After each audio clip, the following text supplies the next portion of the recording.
ሞቲቬሽናል ስፒከር ሆኛል። አዎ አነቃቂ ተናጋሪ። ዛሬ እንደዚህ ሽክ ብዬ የመጣሁት ለዛ ነው። ምንድነው በቲሸርት ነበር መጀመሪያ ያሰብኩት፣ በቲሸርት ነበር ግን ሰው ምን አለኝ፣ ሰው በሱፍ ካልሆነ አይነቃቃማል። እና ዛሬ እንግዲህ የኔ ከሌሎቹ ግን ለየት ይላል። የኔ አልጮህባችሁ። እስኪ ሀብታም ነኝ በሉ፣ ተርፎኛል በሉ እንጂ አላችሁ እንዴ? እኔ ሞቲቬሽናል ስፒከርነትን የጀመርኩበት ዋነኛው ሪዝን ትላንትና ጤፍን አየኋት። ጤፍ እንዴት እንዳደረጋት በቃ እንደ ማዕድን ነው የሚያረጋት። ሳያት ገልመጥመጥ ትላለች። ነጭ ሽንኩርትን ታዋች እሷ መልክ ትሰራለች። ዛሬ ጠዋት ልክ ወደዚህ ስመጣ አንድ መንገድ ላይ ልክ እንደኔ ኑሮ ሞቲቬሽናል ስፒከር ያደረገው ልጅ ሱፍ ለብሶ ሱፍ እየበላ አባት አለ።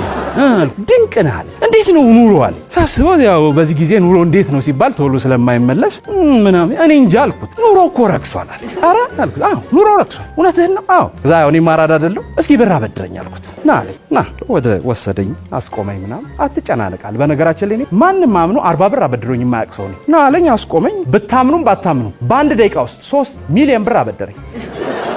ግን ያው በካሽ አይደለም ስለው 3 ሚሊዮን ብር አለኝ ብለህ በላለኝ። እንዴ ኧረ የለኝም አልኩት። 3 ሚሊዮን ብር አለኝ በላል። ብታምኑኝም እኔ ምንም ሳልፈጅ ራሴ እዛው ቁጭ ብዬ አልኩኝ 3 ሚሊዮን ብር አለኝ። እንደውም እያሰብኩ ነበር ስመጣ ራሱ ምን ላድርግበት፣ በዚህ ገንዘብ መኪና አልግዛበት እያልኩ ነው የመጣሁትና እንግዲህ ሞቲቬሽናል ስፒከርነትን በዚሁ ዛሬ ጀምሬዋለሁ ለማለት ነው።